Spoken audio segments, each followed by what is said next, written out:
Good afternoon. Welcome to this week's Xbox Factor podcast. I am one of your hosts, MrBooMStickXL, and with me, as always, in his permanent seat, not the London gamer, but the Welsh gamer, all the way from our good friends across the pond. Welcome, dude, and it's so great to know that you're in that seat again.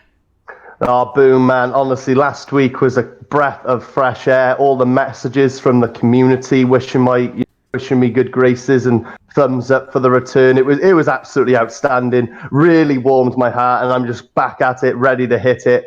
Episode 2 of my return. I know you'll be happy to know, Boom. I just checked my phone. We are a go. We are live. Yes, and I checked my phone as well. Folks, listen, if you didn't know, many YouTubers are kind of like walking on the edge of a razor when it comes to starting our shows, because obviously OBS is very temperamental, and so is, of course, Discord. And we had a slight 30-second hiccup, but we're here, we're back.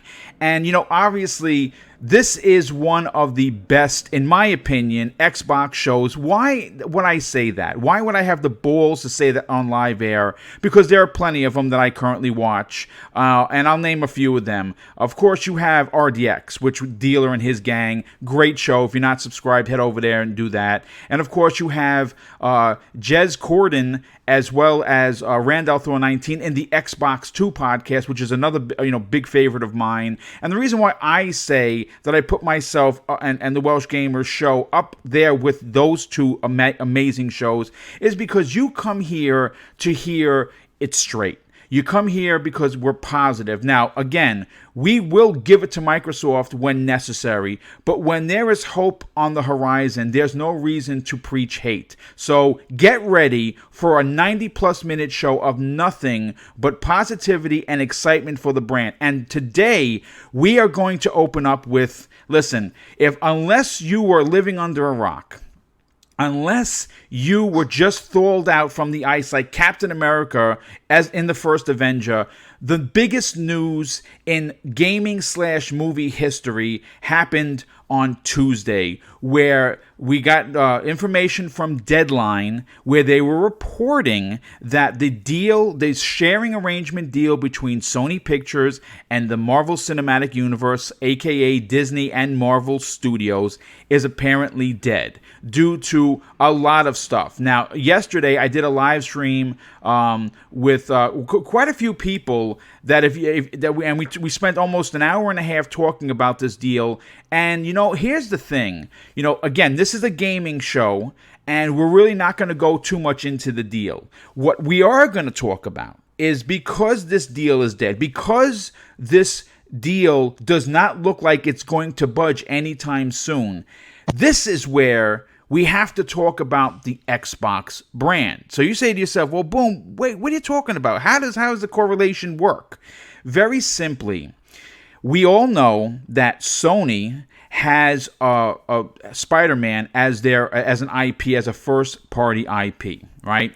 We also have confirmation that it has surpassed 13 million copies sold, one of the highest-selling PlayStation 4 games this generation, right? We also have confirmation that, along with those incredible numbers, it is the highest-selling superhero video game to date. Now, understand the ramifications of that statement. It is the highest-selling superhero game in the history of gaming. That is saying something. Now, obviously, if you've listened to me on other shows, I talk about Spider-Man very favorably because I, quite frankly, love the character, and I really, really like what Insomniac Games did. Now, why we're going to kind of turn this into gaming is because on Monday, mid-afternoon, we got clarification and confirmation that Sony has now added Insomniac Games to their worldwide studios. And I think that is a fantastic deal for Ted Price and his entire staff, because what it means is security. And in a world where one day you can have a job and the next day not know how to feed your family, that's a big, big deal. And I'm very happy for the Sony fans, but of course I'm more happy that, you know, for Ted Price and his crew, because I've always been a big Insomniac fan. Now, this is where what we're going to talk about is going to be speculative, and it's also going to be our opinion. So don't get triggered. Don't send hate mail. If what we're saying aggravates you, hit the thumbs down and step off. There's no reason to be nasty in the chat. Let's just keep it civil. Now, this is where the Xbox is going to come into play. As we know, this deal is dead. As we also have confirmation, the only rights that Sony owns is Spider-Man in the film. That's it. The movie rights for Spider-Man is the only thing they have control over. Marvel Studios, Marvel/Entertainment Studios, is in control of merchandising, as well as the toys, which of course falls under that, and the gaming aspect. So, here is my theory. If I'm Phil Spencer and I'm seeing this transpire, of course, everybody wants to make money. Everybody wants to win. And right now, Sony did something. Again, this is what's being reported. Okay, folks, I'm only reading and listening to shows just like you, and this is being reported. Apparently, the 50-50 split that was leaked to Deadline is false. Sony apparently, a Sony insider leaked that to try and turn the public against Disney and Marvel to get them on their side. It backfired. Their stock dropped. And now, obviously, there's the boycott Sony, boycott Spider-Man, boycott this, boycott that. Well, if I'm the head of Xbox, which I'm just little Boomstick with 2,700 subs and don't mean shit to anyone but me and the people that listen to this show, but if I was in charge and I saw this transpiring, let me tell you what I would do.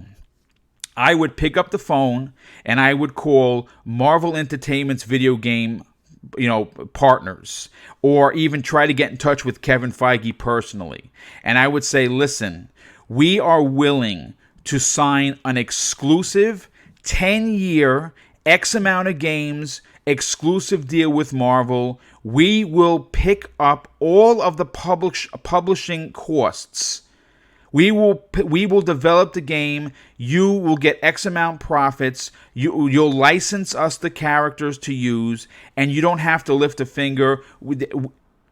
How could we get this done? Now, just imagine this. Just imagine for a second, folks. Okay, Spider-Man 2 is supposedly, this is supposedly in pre-production at now Insomniac Games, who is now a part of Sony's worldwide studios. With that said, we don't know if the sharing agreement, that contract that is now crumbled and burnt to ashes, is in fact part of the video game deal. Okay, because we've heard Marvel went to Sony. Now Marvel hates Sony. Who's to say that Spider-Man sharing agreement wasn't part of it? We don't know. I don't have the contract. In fact, I don't know anyone in this industry high enough to be able to say, hey, Boomstick, here's a copy of the contract. Go crazy. I don't have it like that. So again, this is speculative. But if I were Microsoft, if I were Satya Nadella, I would have called up Phil Spencer and said, hey, Phil, listen, this is an opportunity here. We have an opportunity to stick it to Sony and the PlayStation 5 in a way that they set themselves up for failure with greed as usual. And if you lock in a 10-year X amount of Marvel exclusive deals for the Xbox Scarlet, generation over before it starts. And the reason why I say that, understand this context to what I'm saying. If I recall correctly, a few days ago, Welsh, there were plenty of Sony fans saying generation over because Sony signed Insomniac Games. Now, with everything that the picture that I have painted for the amazing chat and you just now, I want to hear your take on this, Welsh. Well, I got to open up by just saying, it is really sad to see that Sony's anti-consumerism doesn't just end with its gaming division, because this whole thing with the MCU, without getting too into it, because this is a gaming podcast, for me, I find truly despicable and a spit in the face for anyone who's been a fan of the MCU, and ultimately people who are fans of Spider-Man movies, because it is truly like a dagger in the back. Like, if you ask me, it's truly disgusting. But onto what you're saying about Microsoft being able to pull off the most insane opportunity ever, I think they should just go for it. And the thing is, Boom, I was reading something only yesterday. It would have been only yesterday. An article which was was it like associated with Forbes or something like that? So I talked into about the stock market and all this different stuff.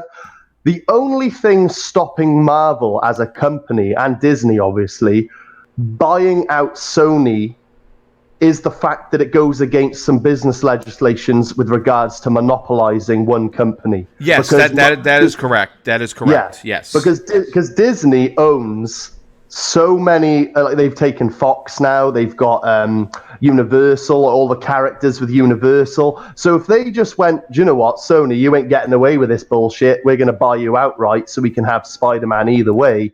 It wouldn't look very good. And by the way, as I mentioned, it's actually against some sort of business legislation. Some rules are in place to disallow that kind of thing, because no one company can own everything, no matter how rich they are, because of them. It would, be monopolizing. But what I can see here, Boom, and this jumps on the back of what you're saying, if Marvel are in a position where they probably want to do something like that as a backslap to Sony's arrogance, the fact that they can't, if Microsoft picked up that phone and said to Marvel, right, how much do you need? What do we need to do? What can be done? I just think Marvel, as like to get the last laugh, would happily oblige, because yes, they can't do it themselves, but with the help of Microsoft, they could grab all of the Marvel characters, including Spider-Man, which again, the irony, the fact that Insomniac has doubled down and signed that contract with Sony is a phenomenal deal. A no-brainer, really. Can't knock them for that. They don't own, as you just stated, Boom, the rights to Spider-Man.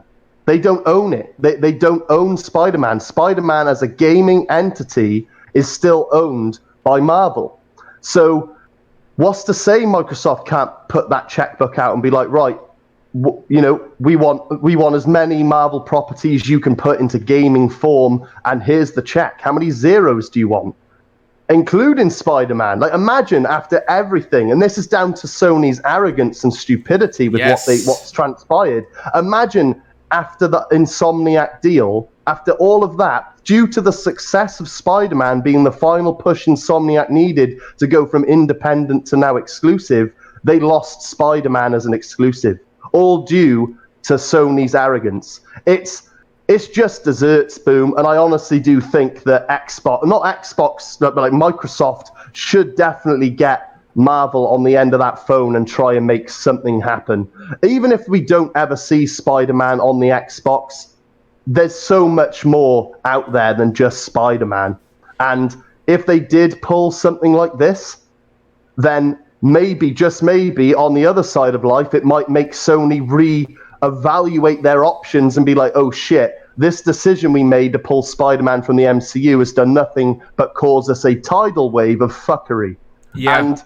And it's all one big circle. End of the day, I know there's a gaming, a music division, there's so many, but it is still their business, their decision, and it could backfire all their other divisions. And I just think Microsoft, of course, we're just speculating and jumping the gun, and we're allowed to speculate. Everyone can speculate. Nothing we're saying is concrete. But wouldn't that be just a beautiful sight, Boom?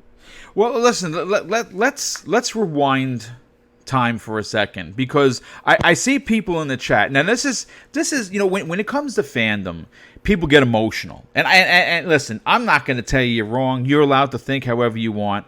I have done hours and hours of constant research in the last 2 days to do yesterday's show. I spent 4 hours writing. And then, of course, setting up for today. And we're going to be talking about this on tomorrow's Breakfast with Boom, because I have 5 guests that didn't give their point. My point is going to be given today. I want to hear from them. And, of course, new people that may show up to the into the chat and listen to the show may not have heard it. So let me just paint the picture again for you guys. When Marvel or Disney was trying to get a hold of Fox in this deal, and they were playing hardball, right? They were like they were playing hardball. I just want to explain to you how serious Disney takes this shit, okay? And what they did to lock down the deal for Fox. If you are not in the know, let me school you, okay? During this fight for Fox, Marvel, you know what they did to be spiteful, to choke out the competition? They canceled the Fantastic Four comic book to make sure that there was no way anyone would be talking about the Fantastic Four if Fox was going to make another one. So you say, well, that's no big deal. It's just a comic. How many people buy comics still? Well, I still do, but you know that I'm small populace.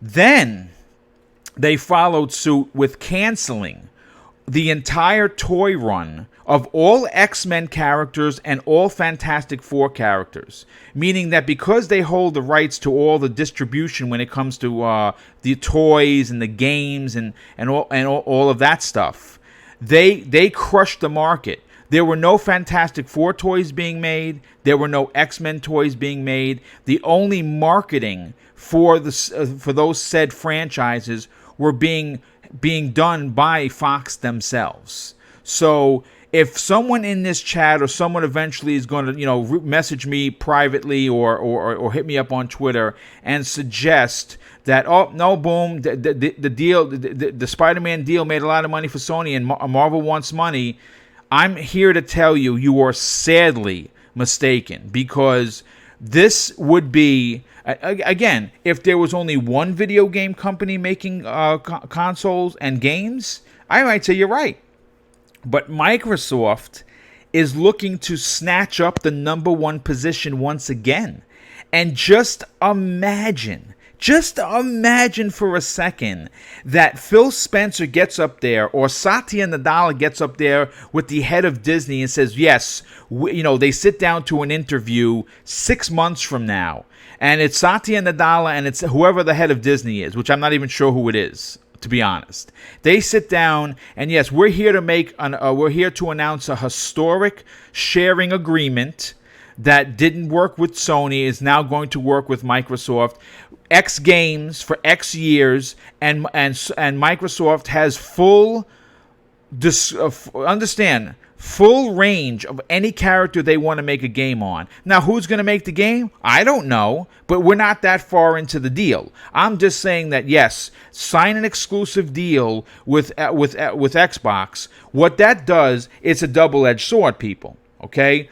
Sony is going to get it from both ends. They're going to get it from Xbox because they're going to have the Marvel exclusives on that box. Okay, sure, it'll be on PC, but the Marvel exclusives are going to be on the next Xbox. And then Marvel/Disney gets to say, well, because you were a dick about it, let's see how well your Spider-Man films work without Kevin Feige producing. And listen, folks, Venom was a good film. I enjoyed it. I've seen it 5 times. But it was a disjointed good film because it had no substance and context to any other superheroes. Whereas why Spider-Man Homecoming and Far From Home were so good is because they had Iron Man in it, and they had S.H.I.E.L.D. in it, and then they had S.W.O.R.D. in it, and then they had all these different Marvel attachments. Now, the 5 years that Tom Holland spent playing Spider-Man in the MCU, he's not going to be able to talk about. How disjointed is Spider-Man 3 going to be when he can't mention the snap? Or he can't mention... It's ridiculous. Can you imagine him not being able to use Iron Man in his dialogue for his emotional story, as all this stuff coming out? Honestly, man, and I got to jump on the back as well, Boom. In another instance, in another reality, right? What's to say? Because I, as an Xbox fan now, speak very honestly when I say I have no issue with Spider-Man staying on PlayStation. I'm not missing. If I wanted to play it, I'd get a PlayStation. See, right. In the right here, right now. So speaking off of my personal perspective here, with regards to Sony pulling Spider-Man from the MCU and them having just acquired Insomniac to continue making Spider-Man for PlayStation, We were just saying, why can't Satya Nadella or Phil get on the phone to Marvel, Disney, Kevin Feige, whoever? What's to stop Marvel phoning Xbox and being like, right, that's a great point. and this is my point even more, Boom. Giving Xbox the first refusal, and if Xbox are like, yeah, fucking right, let's do it. Before any paperwork is officially signed, Marvel can then give Sony a ring, Sony HQ, and be like, right, this Sony, you have a big decision to make, my friend. Either you let us keep Tom Holland's Spider-Man in our cinematic universe, or you lose Spider-Man entirely. Because it's a terror tactic, but one that I applaud. I'm going to be honest. Literally, because then they could, if Sony is like, okay, we kneel. You can have him for the movies. Just please let us keep him for the games. Job well done.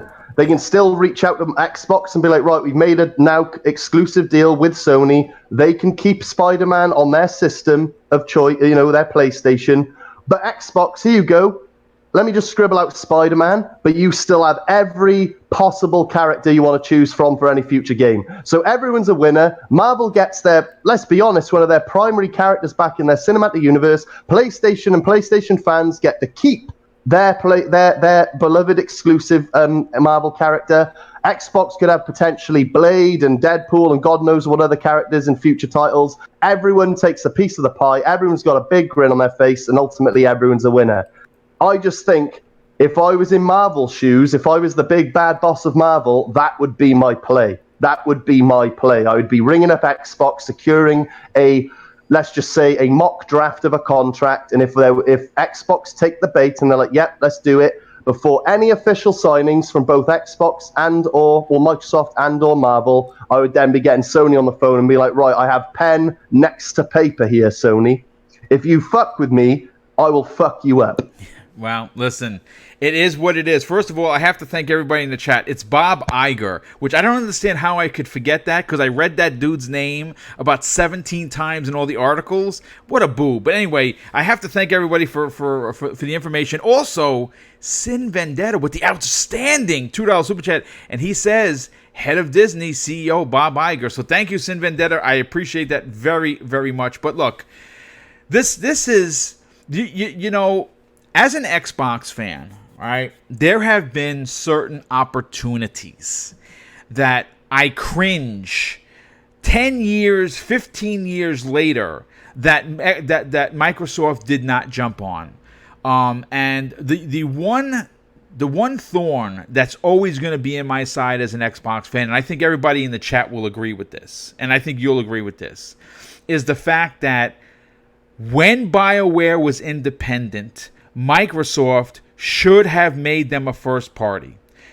End of story. Obviously, they worked together incredibly well all through the OG Xbox days. And then obviously we got Mass Effect as a 360 exclusive. It was a big deal. And then of course EA came in and bought them. These kinds of business opportunities where something that is done or not done is felt a decade later is how I feel about this particular deal right now. Now, again, I'm a small, and I mean tiny YouTuber compared to the unbelievable talents that are out there. And I'm trying to make a name for myself, and I think I'm doing a pretty good job at that.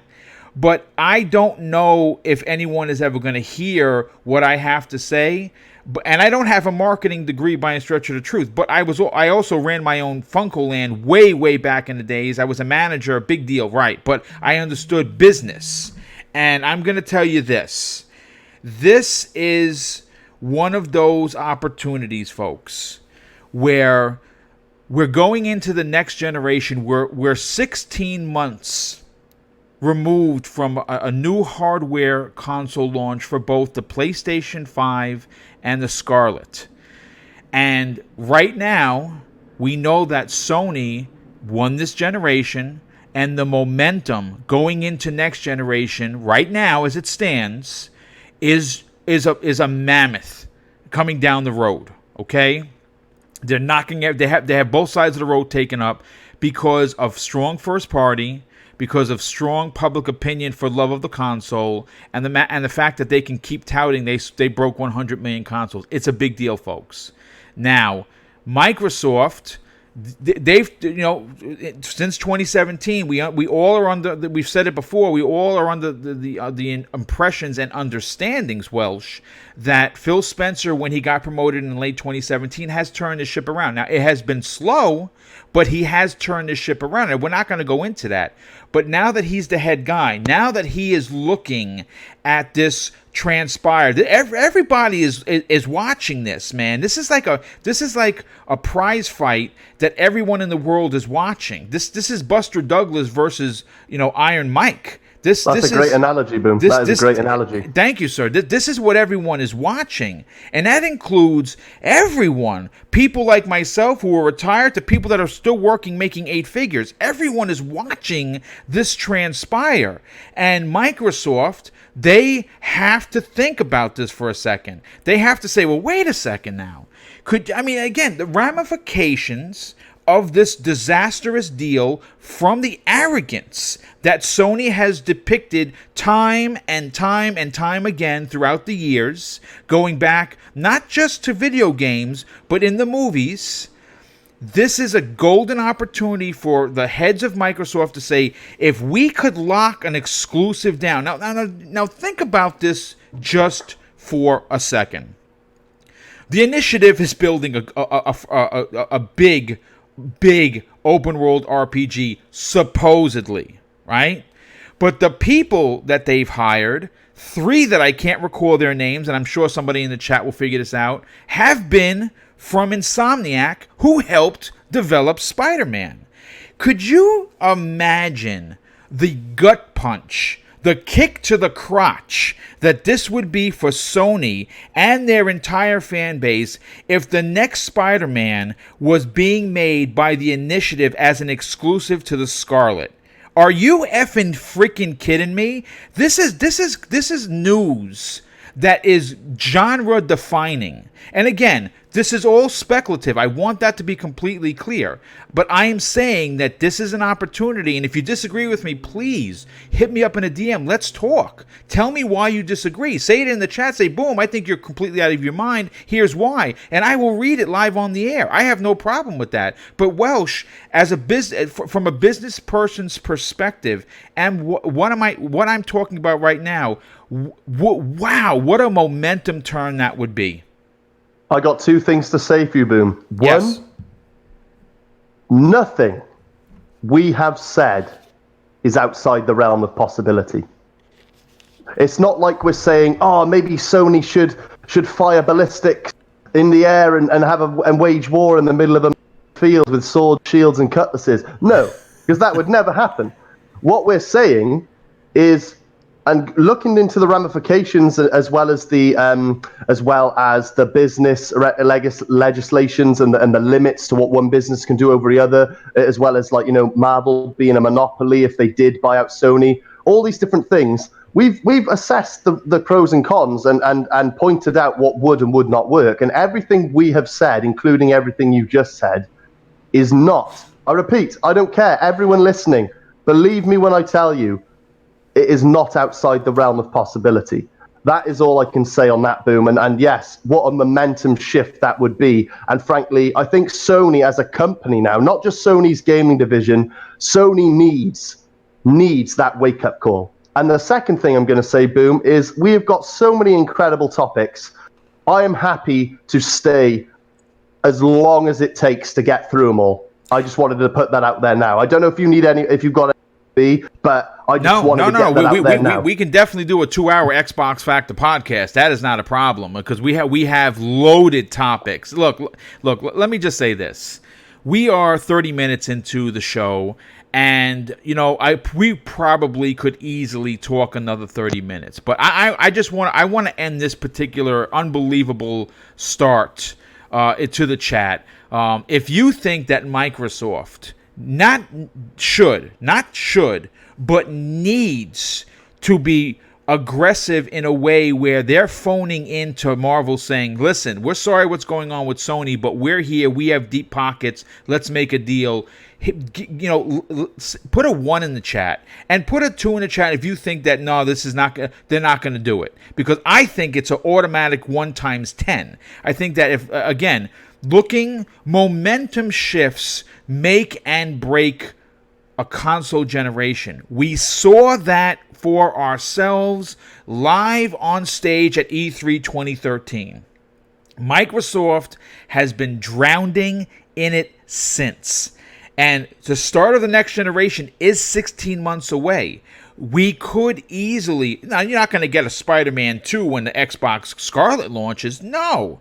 But if you just put it out there, like, listen, this deal was made... Because the deal, according from what we've heard, Welsh, Marvel approached Insomniac and Sony to make a game. Now, obviously, after what transpired, Marvel is rescinding everything. Now, I don't know how many games were in the contract, or again, if it was part of the sharing agreement. I don't know. I don't think anyone is going to know, but I know that the video game talk keeps coming up in every conversation. And where I get this from, if anybody wants to know, Emergency Awesome is a YouTube channel that I exclusively get all of my Marvel and basically TV and anything that has to do with superhero stuff from that channel. If you want to know how big Charlie is, well, he's crossed 3 million subscribers. 3 million. And every video he gets does about anywhere between 500,000 and 750,000 views. So the guy is a legit YouTuber with a community that really follows his stuff. So that's where I'm getting my stuff. And you know what? Like I was saying, Welsh, we can go on and on and on about this. I still think it's going to happen for Microsoft because they have to do something that Sony can no longer do. This is something that if the price is right, if they go out there and they say, listen, here's our new quadruple A studio, here's all the talent, we will set up a team to make, dude, the same way the Coalition makes Gears, the same way 343 Industries makes Halo, the same way that Rare is doing what? Sea of Thieves, the same way Undead Labs is doing State of Decay. They could logistically build a team from scratch using some of the talent they've gotten from those Sony franchises and say, okay, you're part of the initiative, but they're going to have 3 or 4 teams. Team A is going to work on this massive RPG. Team B, this is going to be your game. You're going to be the Marvel studio, and you're going to let them design from the ground up Marvel games on the level of Spider-Man, but for the Xbox. Think of what that would do to the next generation. Oh, mate, honestly, what's crazy is the fact that this all started with a business move in the movie industry, and now it will potentially, if anything we say happens or holds any weight, could have serious blowback with the gaming industry, and us as Xbox fans could potentially benefit. It's really quite crazy, Boom. It is quite the domino effect. It is absolutely insane. I honestly do think, what I said before, I think the best play here is if Marvel, at the same way they approached Sony and Insomniac way back when to do Spider-Man, because Sony was the leading platform, Spider-Man was probably one of the most well-known characters. There's plenty of games out there, Spider-Man games. They've always been very popular. It was a smart move, Boom. And of course it was. It was absolutely smart. Yeah. Absolutely, and I applaud them for approaching them in the first place, because I would have probably done the same thing. But obviously, with the recent news of the MCU and Sony and all that shit, I just think Marvel, if they have any sense, which we know they do, they should definitely pull Xbox, do that mock draft contract, and then call Sony's bluff. And if Sony are smart, they will stay out of the fucking way. And if they're lucky, they can keep Spider-Man, which everyone will be happy about.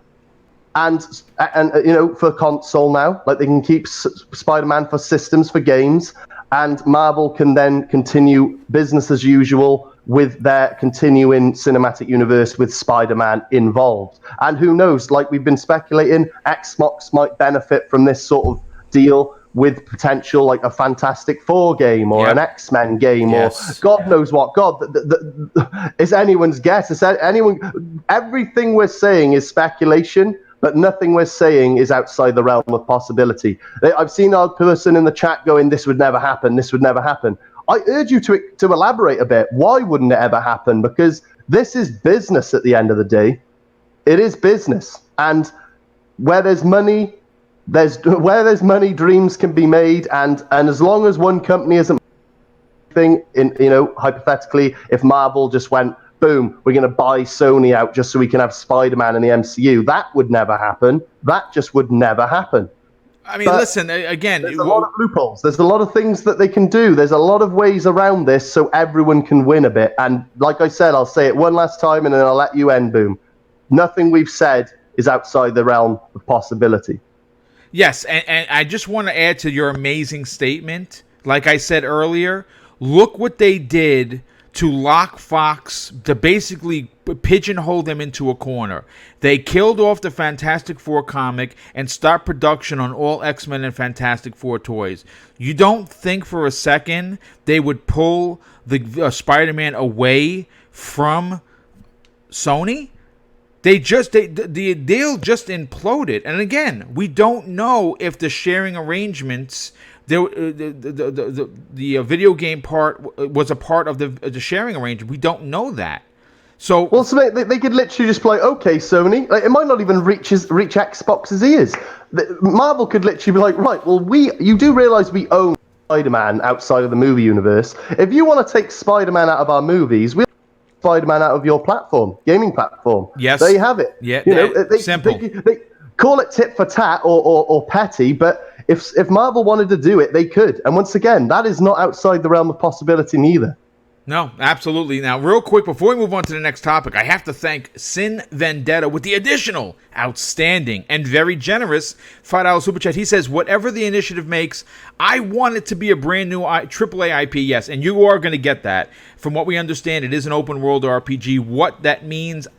Again, your guess is as good as mine, but I'm hoping that we'll see something. I hate to say this, next T3 because they didn't show it this year, and I was slightly disappointed. But let's move on to the next topic. Now, obviously, this has been a week for games. But if you are an Xbox gamer, man, we have... First of all, Inside Xbox happened on Monday, right before Jeff Keighley's event. And as we know... A lot of people, like, Inside Xbox sucked. I didn't like it.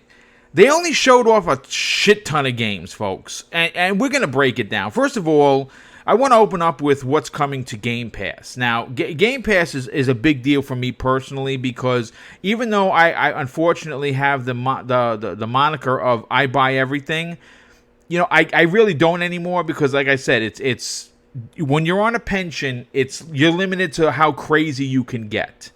And Game Pass, for me personally, has helped out a significant amount, especially when you talk about Ultimate Game Pass, because we're getting Gears in a couple of weeks. But this month, we are getting Blair Witch. Now, I put out a tweet a couple of days ago, and I listen, I don't like IGN, but I do like when they do those scary videos while they show their people playing and they're all screaming and everything. That game looks amazing, and it looks scary as hell, and I cannot wait. That comes out on the 30th. But I just want to talk about some of the other games that are coming to Game Pass that were announced at Inside Xbox. You have Kingdom Come Deliverance, which is a big, big RPG. Apparently, it's really good. Not my cup of tea per se, but it sold well. I was able to talk with the producer once before on, I think it was Crossfire he came on, and that was really interesting. You have Ape Out, which I don't even know what that is. You have Bard's Tale 4, and obviously Bard's Tale 1, 2, and 3 was also just recently put in there. And if you're a Bard's Tale, fan of the classic stuff, I think you're going to dig it. Age of Empires Definitive Edition is coming to PC. Now, that's a big deal. That's coming exclusively to Xbox Game Pass on PC because Age of Empires is a PC-based game. If you have Ultimate, guess what? You have Age of Empires, and apparently Age of Empires is the bee's knees, so to speak. But the big one, the big AAA in there, and I'm not sure how they got this done, Devil May Cry 5 finds its way into Xbox Game Pass, and that, Welsh, is the crown gem of besides Blair Witch for this month. What are your thoughts on Devil May Cry 5 getting in there? Oh, mate, that's phenomenal. I've got it downloading as we speak. I have literally heard but good things about that game, like from yourself and lots of other people, and I can't wait to play it. Yeah, I mean it's gonna be a big game, and if you don't own it, and a lot of people passed on it, it's something to get excited about. But besides what was in Game Pass, they did preview a lot of games, and I'm gonna go through them, and I'm gonna get your opinion on what was in this particular segment or episode of Inside Xbox. They showed Ghost Recon Breakpoint 4v4. The PvP looked amazing. They showed a big chunk of 4-play co-op in Borderlands 3, which looks insanely good, and that comes out in early September. They showed PUBG Season 4, the trailer for that, and I'm not a big PUBG person, but if you are, I'm sure you're excited. Wasteland 3 looked really, really polished. I'm super stoked for that. Of course, like expected, 2 new Xbox controllers. I mean, listen, folks, apparently it's a big deal, and people do buy them. Now, I'm not going to front. I used to be a controller collector. At one point, I think I had like 13 of them. I only have 2 sets of hands, so it becomes a little ridiculous. But listen, if you're into that, awesome. Then they showed off Empire of Sin, which is an action RTS that takes place in the 20s that actually looks really good. And then they talked about Vigor, which was in the preview program, and it's a new open-world survival game. Again, not for me, but it's free to play if you're interested. But listen, they moved on to something that I want to talk about that very rarely gets spoken about on any podcast, whether it be Xbox or just your general podcasts. One of the big announcements was the XO19 in London, England. That's happening on 11/14, November 14th. And what I thought was unbelievably cool about this is obviously the Xbox fans are rabid, right? And we will go, if we live in the area, regardless of cost, we will rob Peter to pay Paul. Hopefully not, but you know what I mean, right? Well, they announced that the tickets for this event are only £19 Welsh. That's very, very reasonable to get into an Xbox event, right? But why I want to talk about this for a second, and no one talks about this, and that's why I'm doing it on this show with you, is that every dollar collected from that £19 is being donated to charity. How pro-human is the Xbox executives, brand, and Microsoft as a whole? What do you think about that, Welsh? Absolutely amazing, man. I mean, it like little things like that make all the difference in the world. Like when you've got a huge company like Microsoft, they're everywhere. They don't need to do that. Like they don't need to do that. They've made their money. They're sleeping on like wads of cash every night. Like they don't need to do that. But they do it anyway. It's the same way with the adaptive controller. Like they didn't have to do that. They didn't have to invest however much money and partner up with the respected charity. I can't remember the name. I actually met them at EGX last year. But they don't need to do this, and it just goes to show that they're not just this cutthroat bastard of a company that everyone wants them to believe. Honestly, honest to God, man. Like they are, as you put in the notes, pro-human. Like. And they're so pro-consumer. Yes. They're pro-everything. As far as they're concerned, everyone that they can touch, if that makes sense. That might sound pervy, but I don't know how else to word it.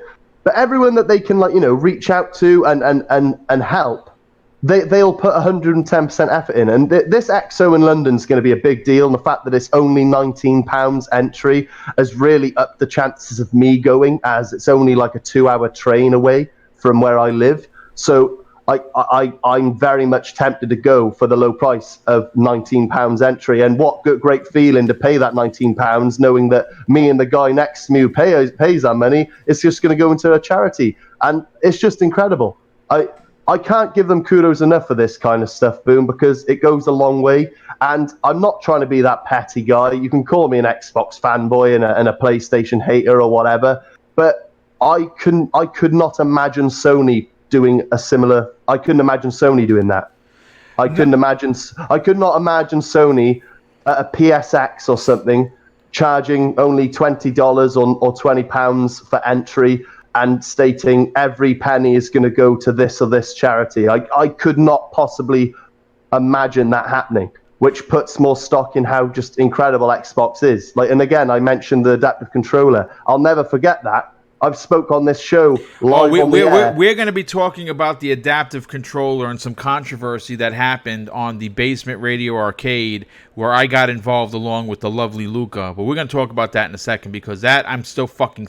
Sorry, I don't mean to curse. I'm still steaming because, my wife jokes around. She calls me Captain America because I want to help everybody. Like, I really go out of my way to be a good guy, not for accolades. I could care less if you give me a pat on the ass, just because it's the right thing to do. But we're gonna get in that. Second. I also kind of want to just wrench it back a sec. If people don't know, obviously during these E3s, they have something called Xbox Fan Fest, and a good friend of mine that I was able to meet over there, who I'm always, and I've said this before, and I have no shame in saying it again, Gotham Guy in the chat.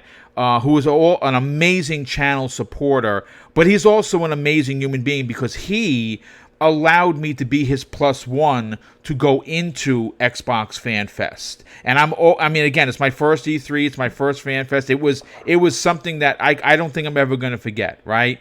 Well, the reason why I bring that up is because the ticket costs $45. Now, you're like, okay, $45. Wow, that's kind of steep. Well, here's the thing.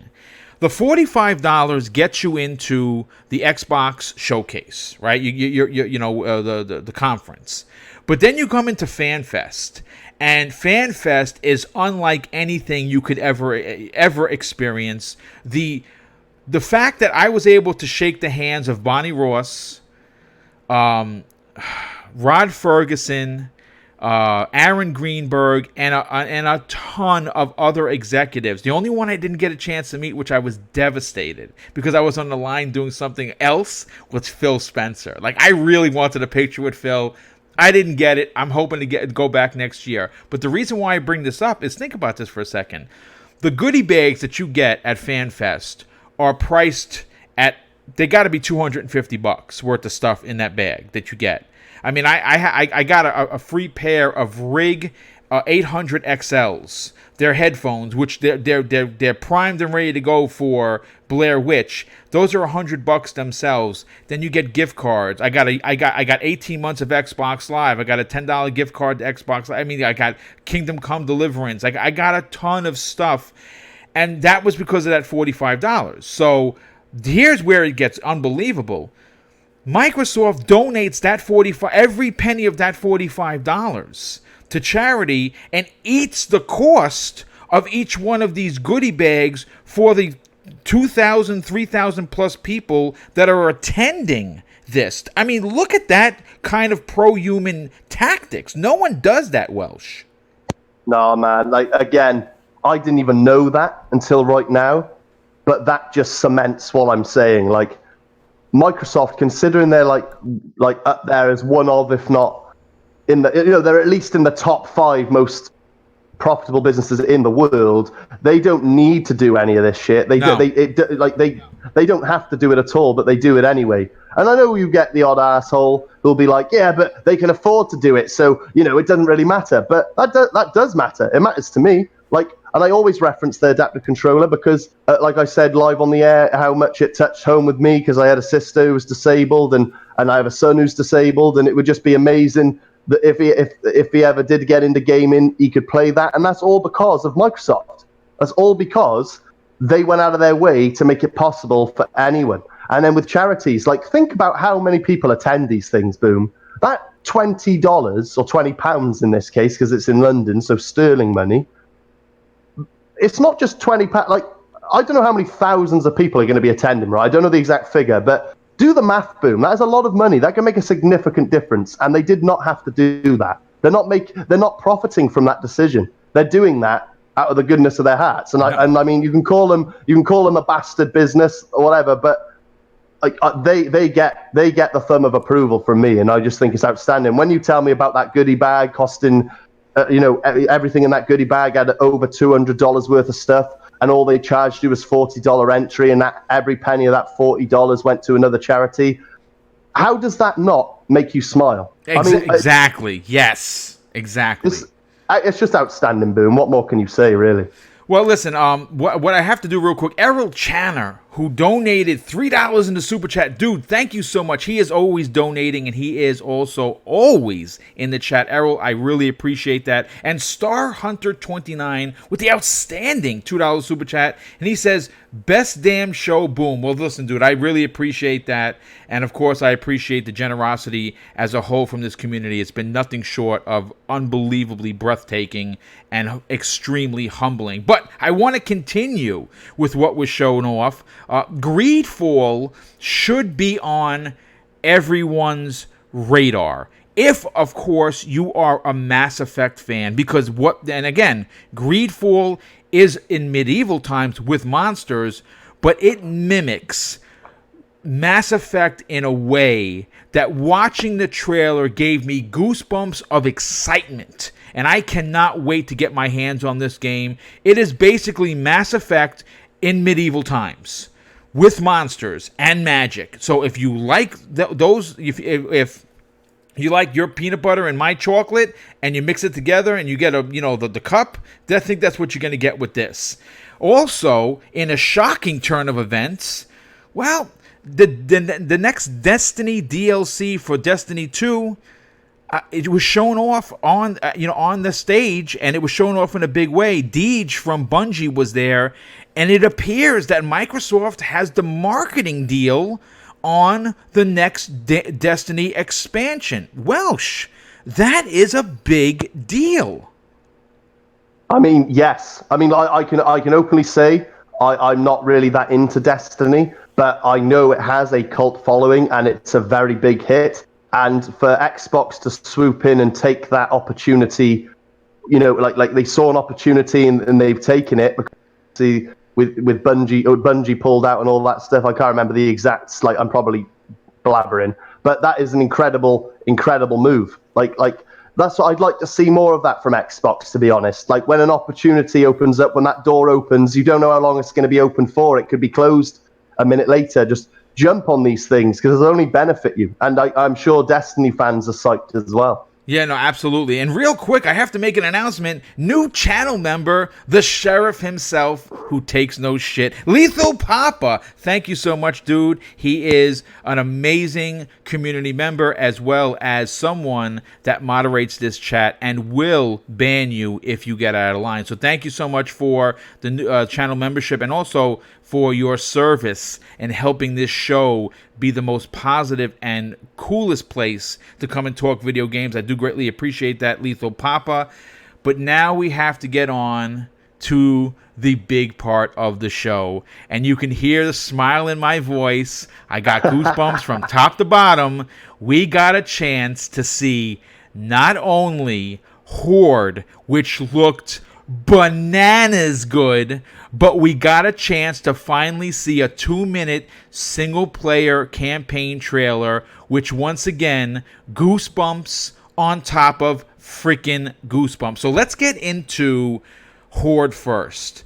And, the one thing that is never, and I mean ever, talked about when you talk about the Gears franchise, and you've seen this all the way up until the reveal, it's just Gears, it's just multiplayer, it's Gears, and Horde, which is a third mode all on its own, gives you and 4 of your buddies 3 hours if you can get to level 50. And I can guarantee you it will be the best 3 hours of your entire gaming existence. But not only are you getting it in 4K 60, not only are you getting Horde version 3.0, each character has ultimates now, which are in basically supers, like for your fighting games. And Kate turns invisible. The dude with the sunglasses can see and shoot through walls.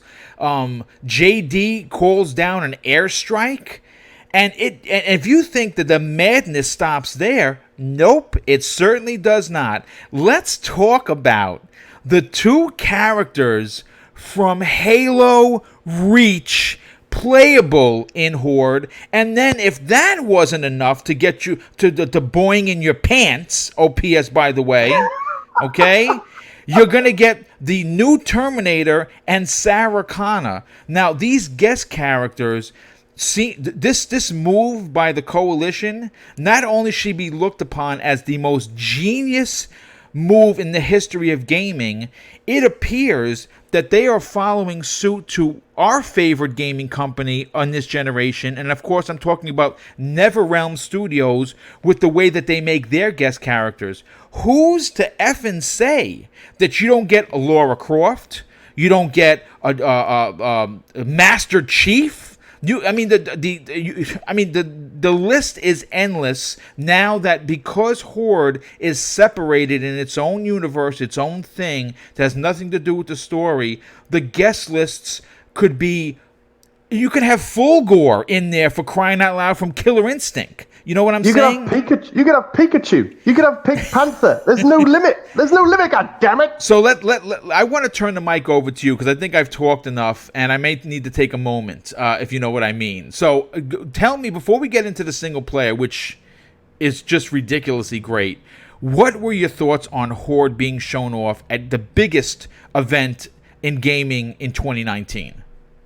Well, if it's okay with you, Boom, I'm going to just break down as quick as I can everything from inside Xbox right down to Gears Horde. No, take it away, dude.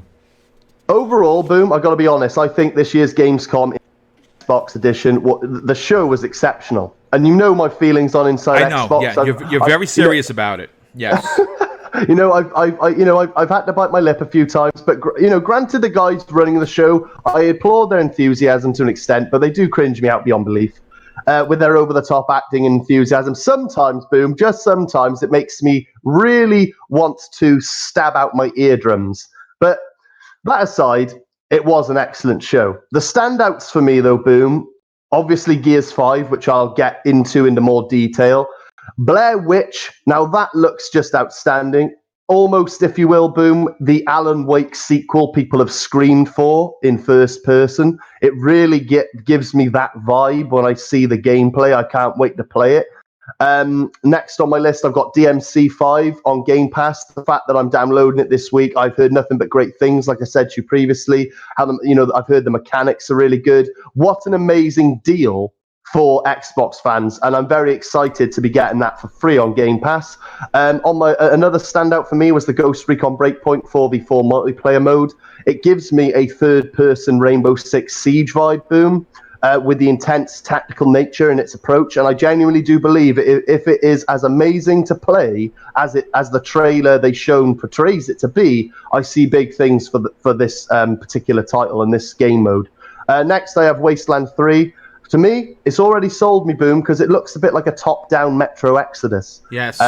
It looks very much that type of thing, so it's got my vote. And lastly, on my standouts, I've got Greedfall, which you'll be happy to hear. For me, looks very interesting. It looks a bit like The Witcher 3 and Monster Hunter World. Yes. With 3 interchangeable protagonists. You can choose any 3 at any time with different traits, different moves, and it even has co-op, I imagine. I don't know for sure, but I can only imagine it will have co-op. I'm not sure about that, but either way, in any case, it definitely looks fun. It'll certainly be something I'll be giving a try. Now, on to the Big Daddy Boom, the bit I've been waiting for.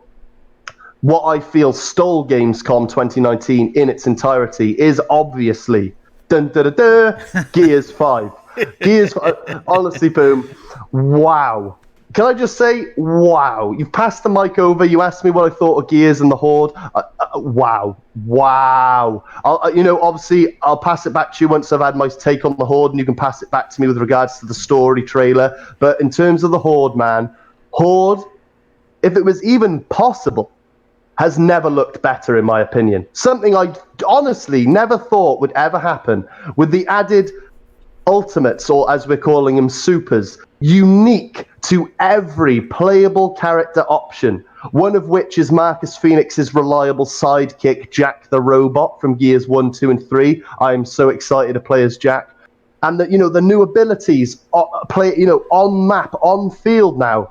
People who play Horde, this will be so significant. So listen up if you haven't already, if you don't know this already. I imagine you already do, but still, the ability that the new Horde mode is emphasizing you not to just fortify with your fabricator in one corner of the map like previous Gears Horde modes, but to extend your fortress across the map as you go through the 50 waves, tapping into what's called the new power tap base points for currency to upgrade fortification. Something which will enhance your chances of survival, Boom, with practice and mastering. And this is something I cannot wait to try for myself with up to 5 buddies. Well, 4 friends, up to 5 players in total. Yeah, but speaking of the playable characters, Boom, you dropped that bomb before I could even sneeze. But it would seem, ladies and gentlemen, that the Coalition and 343 have done a bit of a collaboration. They have definitely knocked heads, put ideas together, and again, Boom, as I've said in previous shows, just goes to show the camaraderie between the first-party studios. Adding Halo Reach's Emil and Kat characters from Noble Team to their, and also with their own unique Halo-themed ultimates. what did you think when you saw the bubble shield? Mate, Come on. I think if I had the house to myself, I'd be explaining a pretty R-rated story right now. I was like, you're kidding me. They brought back the bubble shield. And even again, so Emil's ultimate is the bubble shield, and Kat's ultimate is the decoy. A hologram which they had in Halo Reach. Oh man, honest to effing God, Boom. What a great surprise that was. And as a fan of both Gears and Halo, I truly appreciate that. And I can only assume those Halo Reach characters can also be playable in the multiplayer, which would be cool. As well as that, we can probably expect more Noble Team characters to drop in the future. And what's to say, Boom, you already said it, why not Master Chief? I have a theory that we will see Halo Infinite's Master Chief character model. Holy moly. I'm telling you, I reckon, again, collaboration, camaraderie between first-party studios. I am putting my bets down now. We will see the Halo Infinite's Master Chief character model in Gears 5 the months approaching Halo Infinite's release as a promotional tactic. Yeah, that's good. But no, I'm going to pass it back to you, Boom, because obviously I have a story trailer that we saw, but I want you to first. Okay, well, listen, I just want to add something to your playable guest characters. Can you imagine if you get an Arbiter in there? I mean, how amazing would it be to use the Arbiter? What would be his ultimate or super? Because obviously they turn invisible, but Kate is already doing that. So I don't know. Look, I'm going to say this. Mate, what's to say that his ultimate couldn't be for a limited time? I mean, why the hell not? It's Horde. It doesn't have to make sense. It doesn't. That's pretty. I gotta look at who was it. I think it was Mr. Kima in the chat said Destiny 2 characters in Gears 5, and wow, that is an amazing. That's an amazing idea. And you know what? Because they have the marketing, who's to say? Because if you remember, Phil Spencer was the first one out there when Bungie separated from Activision and said, "Hey, Bungie, congratulations, I can't wait to start working with you." Folks, something big is coming. Now, I don't know what it's going to be, but to see Destiny characters, 1 or 2 characters, in Horde, folks, again, it's just one of those things. It's the game that we've all been asking for. You're getting a AAA single-player story. You're getting a AAA PvP multiplayer. You're getting a AAA put-together a game like Horde with guest characters. Listen, if this doesn't score a 97 Metacritic and this doesn't win Game of the Year, I'm calling foul. I'm going to be honest with you, because now we're going to get into the single-player campaign, which has been confirmed to run at 4K 60 frames per second on the Xbox One X. And if you were, and I said this in a tweet, and I got about 100 likes, it might be more, and I'm just putting it out there once again. If you walked away unimpressed with that single-player campaign, I call bullshit. That's it. End of story. If you can't rally around what was shown off and say that it completely blew your expectations out of the water, you are a fraud. Don't even talk about it. I couldn't agree more. Like King from Iron Lords has the fraud light. I have 15 of them going off. If you walked away saying that you were unimpressed with this, I've said enough. What do you think, and what were your expectations? Were they shattered with what they showed in the single-player campaign, Welsh? Boom, I got to jump on the back of what you're saying, man. I completely, wholeheartedly, 110% call bastards to anyone. You honestly, you just said the Lords have their light. You have bastardy. I'll be shouting bastards from the rooftops, mate, because if anyone walks away from that trailer with the same Xbox doesn't have good story single player games, I'll be backslapping people, boom, with nunchucks on. But I gotta be saying that last but certainly not least on my epic Gears 5 Boy Scout rant, if you will. So it's not an angry rant, it's a Boy Scout rant. That story trailer, boom, was nothing short of outstanding. Outstanding for anyone, anybody in the world, you bastards. If you are still so mentally damaged from all the bullshit they read in gaming articles and the fanboy-filled social media timelines, that trailer, boom, was one of the most intense teasers for a story. Never mind Gears, for just a story. Honestly, it was honestly one of the most intense teasers for a story I've ever seen in my time as a gamer. Where the Coalition are taking the Gears franchise in terms of story and narrative, boom, is simply phenomenal. Gears has never, in its entirety, fallen short in its previous single-player stories, which is why it still baffles me when I hear people say Xbox needs more single-player games, needs better single-player games. But I digress. This Gears 5 story, boom, looks like it could be the most memorable Gears campaign ever, which is not an easy feat. Obviously, we can't possibly know until we play it, but that trailer certainly gave me those impressions and ultimately those expectations. I simply just can't wait, boom. The closing image of that giant boss in the green fish tank just made my mind spin out of control with theories. Well, my primary one, boom, though, I'm going to let you... But my primary theory, because I want to be the first one to get it out there before anyone jumps on the bandwagon and follows me, my main theory, and I really hope it's true. I won't be disappointed if it's not, but it'd be cool as hell if it's true. Main theory after seeing that trailer was that the one that Kate sees in her visions. Say it. Is the once dead corpse of General Ram. Yes!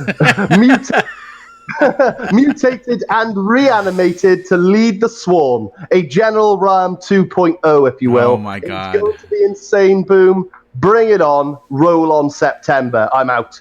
Listen, someone on Twitter, and I don't know who it was. I almost feel embarrassed to talk about it because the credit needs to go to this said person. Brought a superimposed picture of the creature's face, up all the way up close, where that's all you were seeing was his face. I am telling you right now, that is effing General Ram reanimated and remade in somehow or way to come back and just. Wow! Could you just imagine what a story arc that it would be from him being the main an antagonist in Gears 1, and then five gears later, you get him to at the climax at the end of listen, folks. I don't even know what to say other than my God. This is incredible. Oh man, honestly, at the very least, if it isn't General Ram, to be like what General Ram would have been if he was still alive, like the next big bad. And the reason I lend faith in my theory, and this is before I even knew there was a tweet or anything. As far as I can tell, Boom, and I'm sure you'll agree as a Gears fan, General Ram is the Darth Maul of the Gears universe. Yes, that's a great point. Literally, because Darth Maul to date, I'm always going to be a Vader fanboy, but Darth Maul to date had to be the most underutilized and incredible Sith in the Star Wars canon. No doubt. And he died. You saw him for 10 minutes on screen. He had a little lightsaber duel and he was chopped in half and you never saw him again. Granted, he was in the Clone Wars TV animation series, but that just wasn't enough for me. And the fact that General Ram, there's potential after his very limited time in the first Gears game and being killed off, there's a chance of him coming back. And believe me, Rod Ferguson has ears, guys. He's probably, everyone's been screaming for like a General Ram or General Ram-esque character. This is how they can do it. Because end of the day, the Swarm are just like the corpses of all these bloody different locusts that were once thought dead, reanimated and evolved. And what's to say they can't do it for General Ram? And if they did, man, I'd be floored. Well, I can confirm one thing. Rod Ferguson does in fact have ears, because I got a chance to talk with him at FanFest. So yes, he does have a left one and a right one, just if anyone was interested. But real quick, I have to thank Sin Vendetta, who donated an additional outstanding $5 super chat. And he says, why do I feel like the only person who is excited to play Gears Pop as well as Gears 5? Wrong, my friend, because it's downloaded in my phone prior to going live on this show, but I didn't get a chance to play because, I wanted to make sure the show was right. And Gotham Guy donated a $5 super chat. Gotham Guy, thank you so much for your generosity. He says, thank you for the positive words, Boom. It really means a lot. Welcome back, Welsh. And I can't wait to hear what the hell are they doing at the initiative. So what Welsh, the hell are they doing at the initiative? What the hell, bastards? So listen.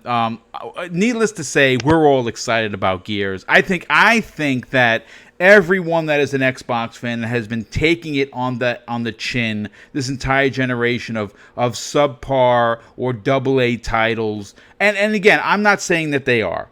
I happen to really enjoy Crackdown 3, regardless of what people say. I happen to really enjoy State of Decay 2.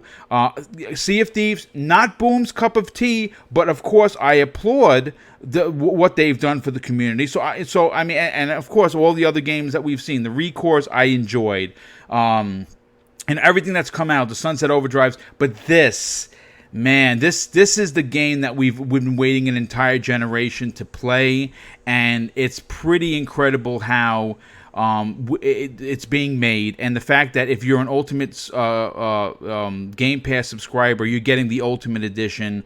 It is so pro-consumer, I don't even know what to say, but I kind of just want to slow down the show for a second because on Sunday of this past Sunday, I happened to go to Twitter, and I saw that David Jaffe, who's an ex-developer for Sony, was getting, and from there he left the business. And he does have, I don't know if he does it daily. I think he does, but I know he has a weekly show where he's very raw. If you've ever heard David Jaffe, he uses the F-bomb like I got goosebumps. Okay, and I try not to curse on these shows, and that's why he would never be on this show. And after what transpired, he would probably never come on the show anyway. And we're going to get into that in a second. So if you're curious and you were unaware of what exactly why was he being lambasted? Well, Welsh brought up the adaptive controller, and when you bring up the adaptive controller, at least for me, because I'm such a hopeful person, because seeing someone smile really holds a lot of weight for Boom. Like it is the greatest. I'm going to say this right now. If you're listening to today's show and you have a smile on your face, you don't understand how excited as a human being that makes me. That means that as horrible as this world is, I did something positive, even though I don't wear the uniform anymore, and I'm able to put a smile on people's faces. That is freaking priceless, and I live for that. I want you to understand, I live to be the good guy, but more importantly, to produce this content that people enjoy. That really does make a big difference in my personal life. I want that to really be known.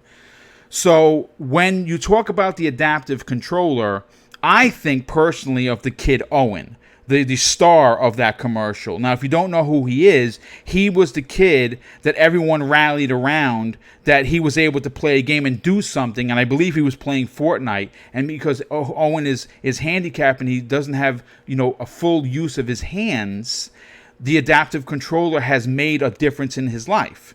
And that's an amazing thing. If you cannot get behind that, you are not alive or a human being. I'm sorry. I'm just sorry. And David Jaffe did something unthinkable. Now, this commercial came out, if I recall correctly, I want to say it was October, right before the holidays, and I believe it finished its run in early 2019 in February. And obviously Owen became very popular from this commercial, and rightfully so, because it's a very emotional thing. And what David Jaffe did next, I think that is going to it cost him credibility with the community, which is, again, it's a big deal for me. Credibility is why I am the way I am, because I'm this way in real life. This isn't an act on the air. This is how I was in uniform. This is how I am out of uniform. This is how I am every day. And I think what he said was some of the. He made a joke, and I'm just gonna say the joke, and I want people to understand. I'm not gonna use explicit language, but I'm gonna tell it like he told it, and please understand that this is offensive. This is very offensive, and if you are offended by it, this joke is not coming from me, and I want to put that out there because I have to say what he said in order for it to have context on this show. So he turns around and he finds it in his power to put his own words in this kid's mouth. And he says live on the air, "God, why did you do this to me? Why did you take my use of my legs away? Oh, and by the way, God, why did you give me Crackdown 3? Now, I got to be honest with you. I understand that he's not calling the kid out, and according to him, he's not making fun of the kid. But my problem with this whole scenario is a couple of things. One, my wife Josie and I, we're not parents, but we are godparents. And the children that are under our care when they're with us are our kids. And as a co-parent, so to speak, if I were to hear someone say this, I'm going to be honest with you, I'd want to strangle them. So I had said, I heard, Enrique, who is the leader of Basement Radio Arcade, was doing a brap rant about this, because he came to the defense. And he explained why he did. He believed that David Jaffe wasn't making fun of the kid, and he's entitled to his opinion. I want people to understand that. Me and Enrique are great friends. We talk privately on a regular basis, and he was doing this rant cast. So I jumped in, and I basically I basically said that he was 1,000% wrong for agreeing at all.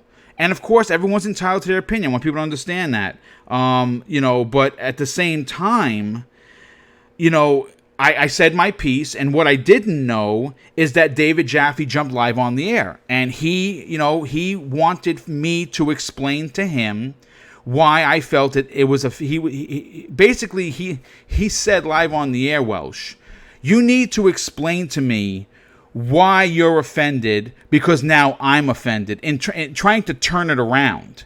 And of course, I was the proper gentleman. I didn't use any foul language. I didn't get huffy. I didn't raise my voice over him. As a matter of fact, I got a lot of real private messages from amazing people that were unbelievably blown away at how poised I was speaking to him. And, obviously, I'm a gentleman in real life, and I don't think that I have to curse or act like a fool to get my point across. And I believe I did. And I highly recommend heading over to the Basement Radio Arcade podcast, listening to this show. It was about an hour, and Luca also jumped on, and I at some point had to defend her from him because he did not believe he was wrong. So, Welsh, I want to turn it over to you because I want to hear what you have to say about this. Well, all I can say, I've just been taking in every word, and it's a hard one. Maybe the man in his heart didn't believe he was doing anything wrong, and I can respect that to an extent, but I could only imagine 90%, maybe more, of people would look at that and be like, mate, that was a poor taste. That was a dick move. And even to an extent, the whole oh God, why did you take my legs and hands away? It's it's spreading the wrong message. That kid doesn't want to be pitied. That kid's living that kid's happy. He's not pitying himself. So what right do you have to pity him and try and make a little joke about it? It's certainly not funny. I don't find it amusing. I think the man needed the backlash because, from what I'm gathering from the live chat, he's a bit of a dickhead anyway. Yeah. But no, I can honestly say I wouldn't be best pleased if my son. I've already said low in the air. I got no problem. My son has autism, quite severe. He doesn't speak much. He stims. He has a lot of characteristics which are unique to him and where he is on the autistic spectrum. And he. And I just think right now, from a parent's point of view, people might say you're looking at it too personally because I am a parent, and I can respect that too. There's a lot of people watching and listening right now that might not have kids. They might be kids themselves and don't really understand. But if my son appeared on an ad for Xbox and then a year later, some stranger who has no business even talking about my kid starts mocking the situation and making a joke out of something that another actually really beautiful, like the fact the kid was the face of the adaptive controller and spreading the word that you can be disabled, but it won't stop you, which I think is incredible. For someone to step in and make a joke about that, they need to be reprimanded to some extent, I believe. And this is what I'd say to the man if he dropped in on the chat or into the panel with us right now. I wouldn't grill him. I wouldn't say you're this, you're that. I'd even say maybe you didn't think you were saying anything wrong. But believe me when I tell you this, my friend. If you said that about my kid, I'd be at your doorstep. We wouldn't even be having this conversation. You wouldn't even be able to speak, because I'd probably knock every tooth out of his head. So that's my 2 cents on it. People can agree or disagree, but I think it's in very poor taste. And I know that if I was the parents of that kid, I would not be best amused at all. Yeah, and I also kind of just want to add one other thing that he said, and I really want to remember it correctly, and I don't want to misquote him because it was pretty foul, and I believe he might have even said it when I was there. He said, "I can bet you that the kids that were surrounding Owen at that commercial are no longer there. They're playing their PlayStation 4s now." Look, I mean, like, well, that's such a why? oh, man, Why what a would you? creep. Why would you say something like that? Now, and I have to address because he's always in here, and I'm not getting on him. Adam Sharp in the chat is like, people were only outraged at this because he was mocking the Xbox games. And Adam, I gotta tell you, dude, I gotta tell you, okay? Please. You might have been. This is the thing. Do you mind if I say something, Boom? No, please go ahead. He might have been mocking the games, which I couldn't care less about. Right, I see that care shit less, in my. right. But he did it at the expense of that child's disability, like making a joke using that kid's disability as a weapon in his punchline. Yeah, like, exactly. So like, it doesn't matter what he was taking the mick out of, whether it was a burger he didn't like in McDonald's. He dragged that kid into it and used his disability as a weapon to execute his joke. That, my friends, everyone listening, in my opinion, is disgusting. And if it was my kid at the end of that joke, I'd knock him the fuck out. Yes, and I know. I'd probably end up doing time because I'd do anything for my kids. Call me sensitive, but I can only imagine how the parents felt. You know, someone did a tweet, and then they talked about it in the chat that he could have, and using the line that was used, he could have dunked on Microsoft without bringing the kid into the conversation. Like, he could have turned around and totally said, yeah, Crackdown 3 was shit. It was garbage and CFD and whatever. It's just that, and I said this, he didn't comment on it, and maybe he didn't hear it. And I don't think I was being rude, but when you see people who've come from a significant background as his, I mean, the guy's a storied 25-year developer as well as someone that worked for Sony for 15 years. I mean, that's a pedigree right there. I always wonder if it's like the Cliffy B kind of a thing, you know, like, oh, I'm over here, let me say something so outrageous that you see me. And then somehow or another, that becomes like you're back in the conversation. And I'm not saying he did that's what he did. I'm saying that's how I looked at it. But I'm not going to spend too much time on this because obviously this kind of drags down the very exciting show. But I had to talk about it live on the air because, to be honest, I was still very steamed afterwards.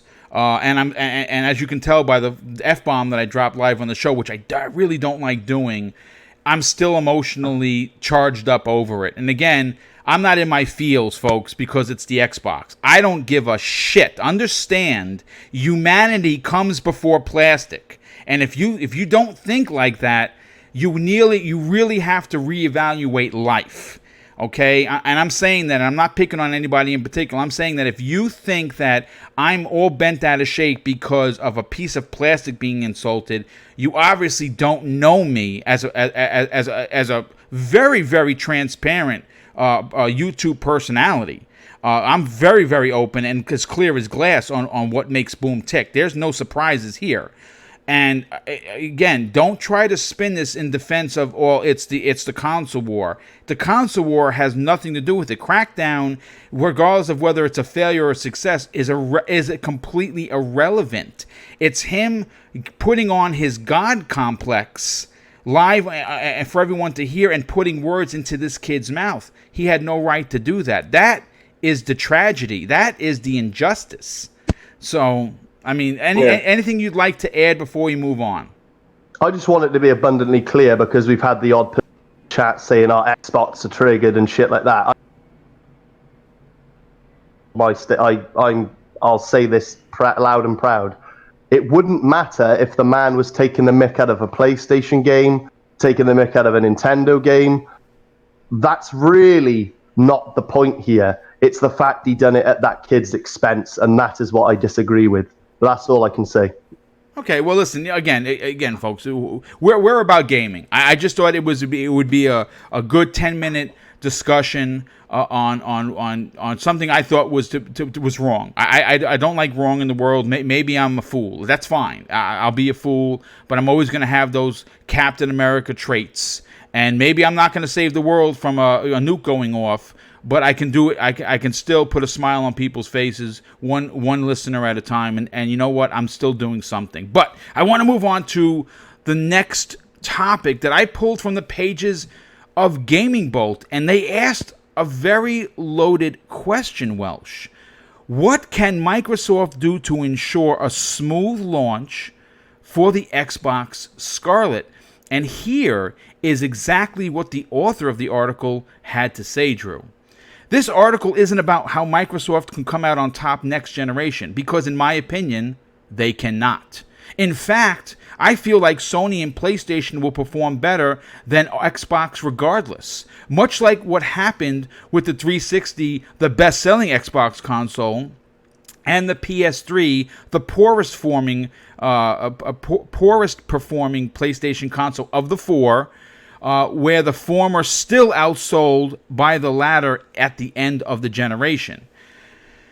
So he continues with, so what a successful generation means for Xbox must be recontextualized in that light. Microsoft is probably not actively looking to beat PlayStation next generation, while they obviously would love it if that were to happen. They probably understand that even if they wanted to, they can't do it right now. Their intentional standing is poor. Their international standing is poorer.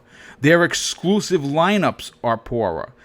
Their presence in many markets is poorer. And while all those things can't be addressed right now, it needs time, sometimes decades, for them to be properly fixed. What Microsoft wants to do what Microsoft wants to do is do well on their own terms. Now, I have a lot to say about that particular comment. Again, that's the author's opinion, and he's 100% entitled to it. I have nothing to say about his particular opinion. But that opinion that I just read from the one author is probably in the 85 to maybe 87 percentile of most journalists. And again, I'm not putting words in anyone's mouth. Read the tabloids, read the magazines, read the stories. Most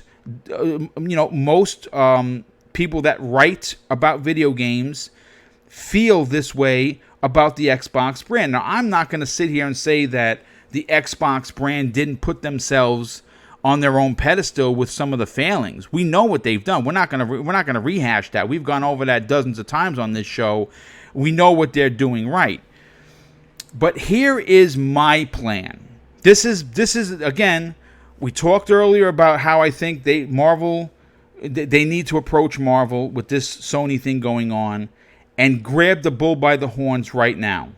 So here is my plan for a successful Scarlet launch, and then I'm going to move it over to Welsh because I'm interested to hear what he has to say. The launch of the Xbox Scarlet should happen on November 20th, 2020. It's 5 days before Black Friday, and of course the holiday frenzy that we know in the US to start. The launch lineup must contain major first and second party releases that are console exclusives.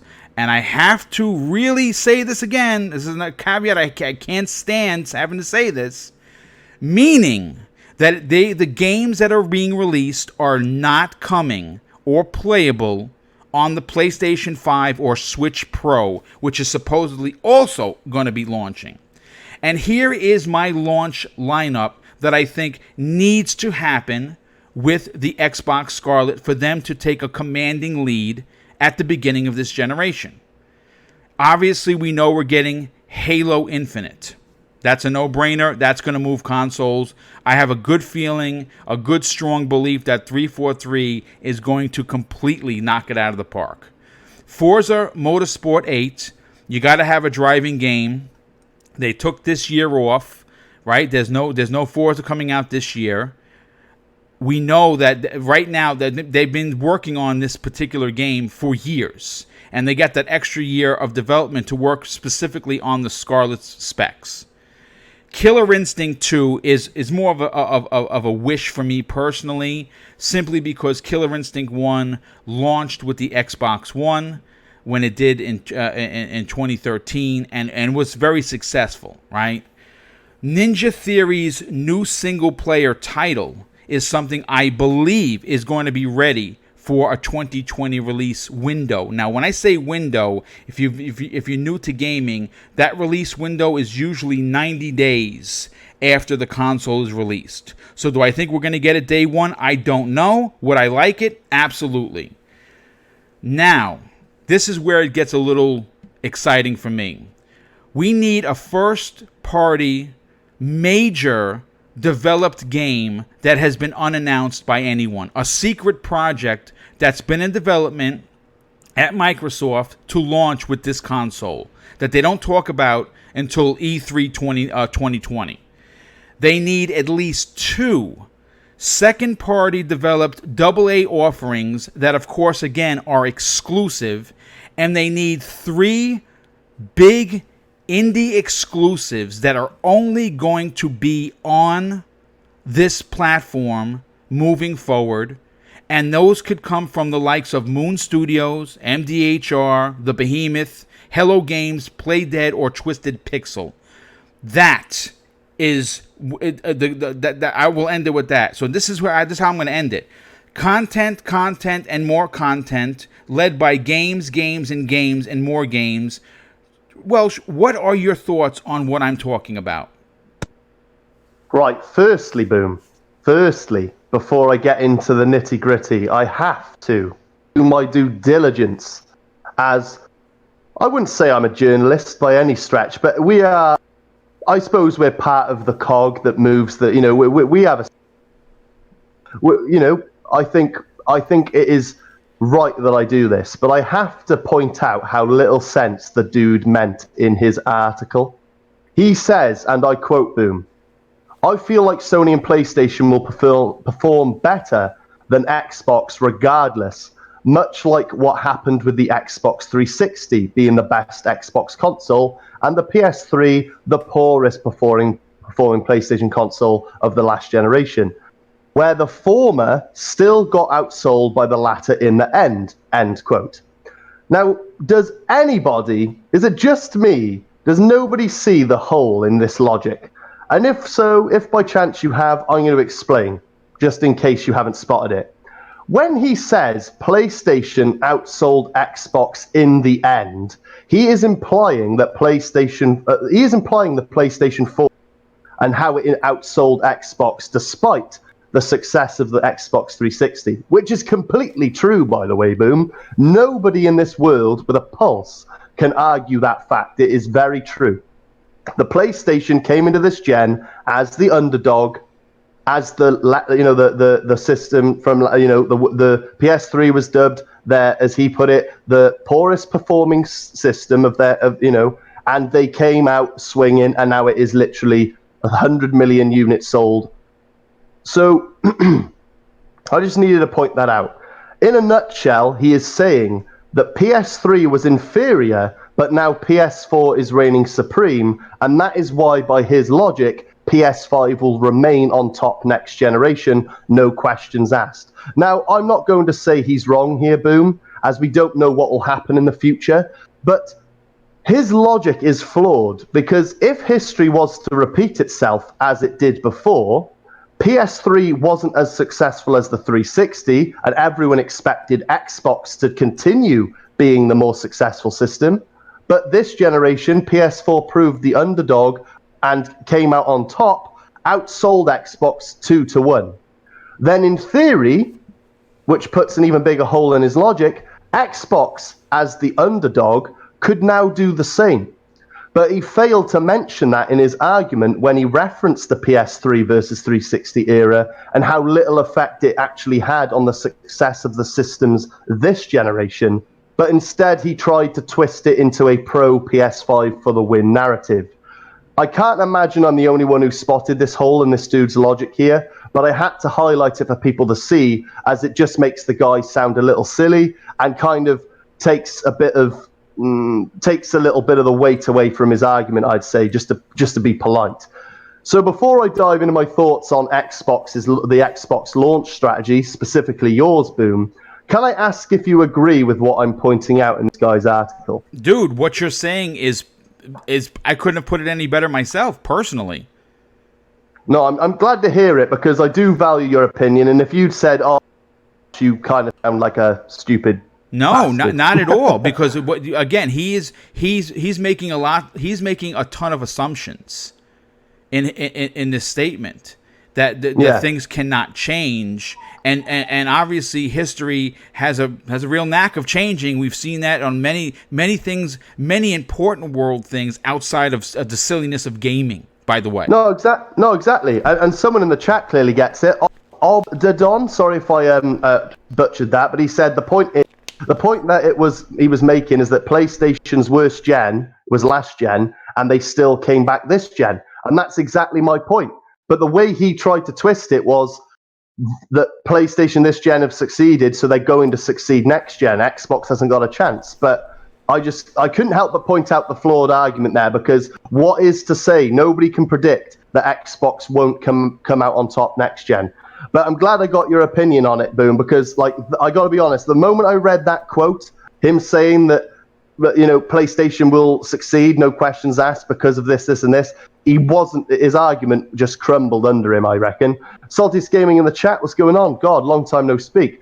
But more importantly though, Boom, back onto the meat and potato of this particular topic. In terms of your strategy for a smooth and successful transition for Xbox, I could not agree more with what you have said. And I mean that completely, Boom. Everything you said, sometimes I swear we were separated at birth, mate, because everything you said, honestly, man, everything you said, I completely agree with. And as I have stated in the past, Boom, a console in this current gaming climate, if it wants to succeed in the console market today, it needs three things. And you know what I'm going to say, Boom, because I've said it on this show before. It needs a large pool of first-party studios and games.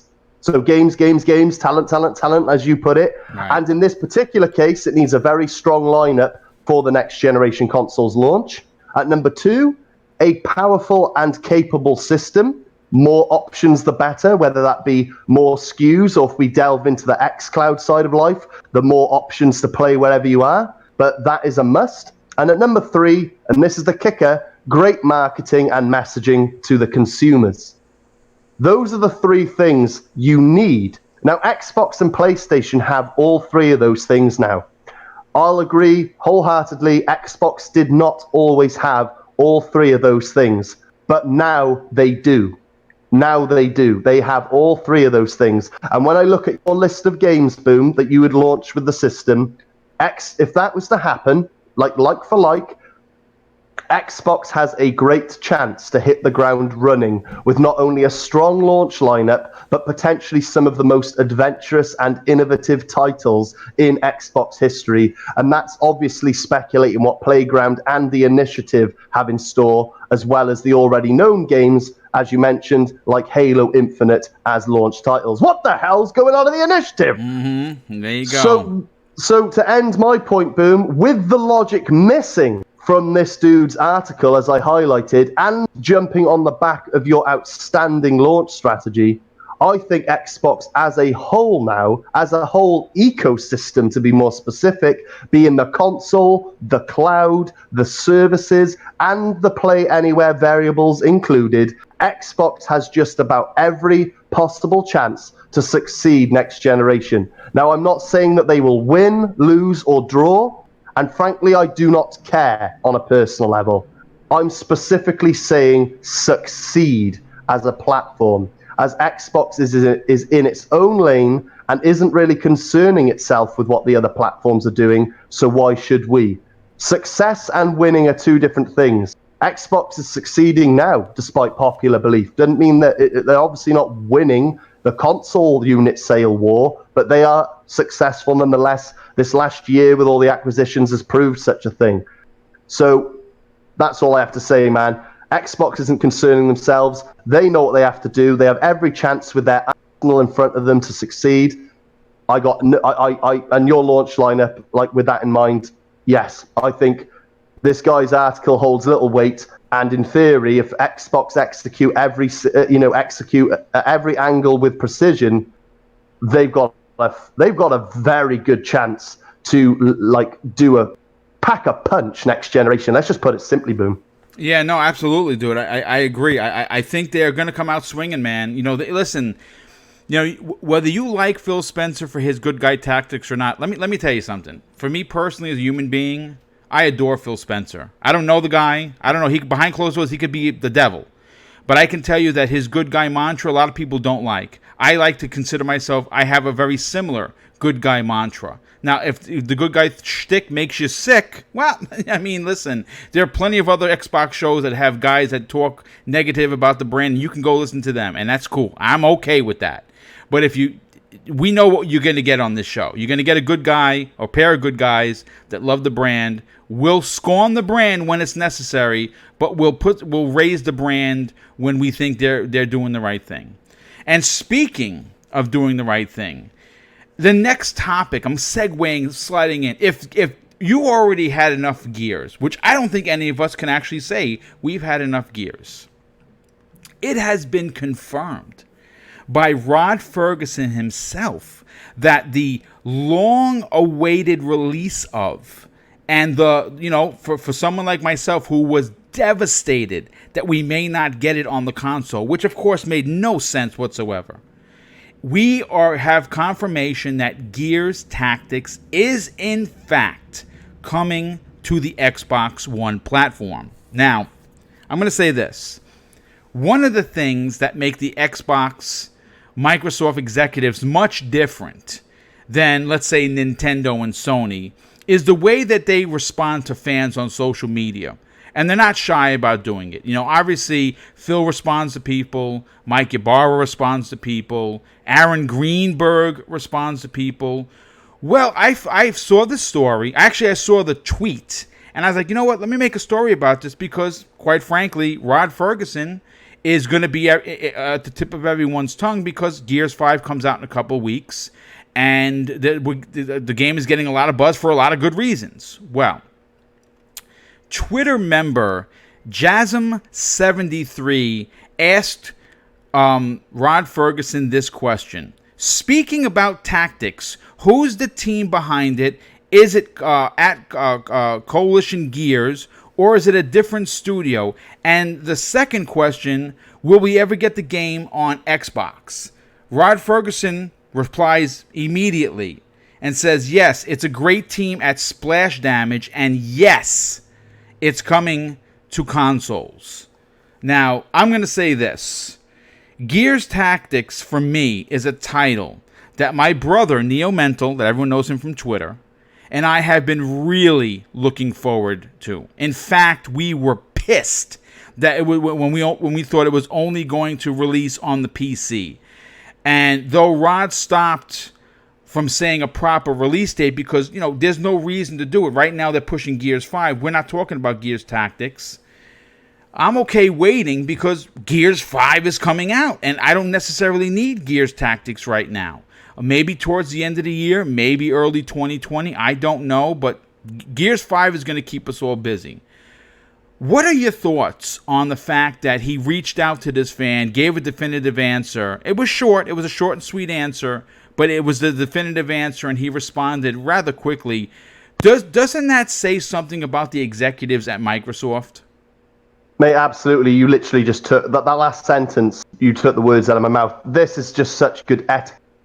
That I find every executive, every big name over at the X camp, whether it be studio heads or Mike Ibarra or Aaron Greenberg, Phil Spencer himself, they all just share this. Should we just? I'm going to say appreciation for the community. Yes. And they all, and it doesn't seem forced neither. Boom. It's not like they're getting paid. A dollar for every reply they make. Like they You're getting $1 for every retweet, Rod. So get out there and start making some money. I know. Come on, you've got kids to feed. God damn it. Matt, honestly, man, it's just a shared appreciation that you can tell just infects everyone working over there at Xbox. And in Rod Ferguson's case, being the guy over there, the Gears Viking for the Coalition, I think it's absolutely phenomenal. I think it's so needing. The fact that this individual, Jessam77, just came out with a tweet. Moments later, Rod Ferguson with an excellent, to the point response, which should silence a lot of concerns, because I know you had your concerns, Boom, and I never had that concern. Not because I wasn't excited or wanted to play Gears Tactics, but because if you remember when we talked about this way back when, post E3 of that year or whatever, I said loud and proud, Gears Tactics will in fact find its way over to Xbox. You did say that, yes. Honestly, I knew it would. I knew it was just a matter of time. Gears Tactics is probably going to be keyboard and mouse heavy. They're probably going to promote the keyboard and mouse more alongside Gears Tactics. Maybe, just maybe, the reason they've waited so long is because they wanted to get Gears 5 out first. Yeah, good point. Wait, literally get Gear. They want all their focus to be on Gears 5, including the communities. Like, they want everyone, when they hear about Gears, they don't want any mixed messaging. At the moment, if you're a Gears fan, look forward to Gears 5. And then after a few months, when the heat draws down and Gears 5 is just established and is ticking over, then it'll be like, oh, still clamoring for more Gears-esque content. Gears Tactics is coming. Buy a Razer keyboard and mouse now, and you'll get a free copy of the game with it. Yeah. I've been saying that since the moment they announced Gears Tactics. Well, they have a special Gears keyboard and mouse that came out alongside the 2 hard drives and the custom console that's releasing in a couple of weeks. So, yeah, that's a big deal. Mate, I guarantee it. They'll do a bundle deal. The Gears 5 limited, the Gears 5 themed keyboard copy of Gears Tactics. Go nuts, guys. Fill your boots. That is literally what will happen. I called it, a year ago now. And I can say the same for games like Age of Empires and all these PC RTSs. Yes, they're on PC only at the moment, but mark my words, between now and the launch of Scarlet, that will change. It's a two-way street with the whole PC to Xbox thing. It's a shared ecosystem. All these games are going to be playable on whatever choice of platform, as long as it's got that little Xbox sticker next to it. And I can assure you, on the topic of Gears Tactics, I knew this. It was a no-brainer, and it is very nice that it's out there now, and Rod Ferguson himself has confirmed it. So yeah, it's exciting news, man, because I'm all Gears 5 at the moment. That's all I'm caring about. But I know for a fact, up the line, when I'm all tuckered out and I'm just like, you know what, I want to play something different, if they drop Gears Tactics, you know what? I'm going to be bloody playing it, whether it's with a controller, and if I have to get a keyboard and mouse, mark words, I will, because I want to play that game. Yeah. So it's great, man. And once again, just an incredible attitude by the guys who represent Xbox for being so responsive to the community.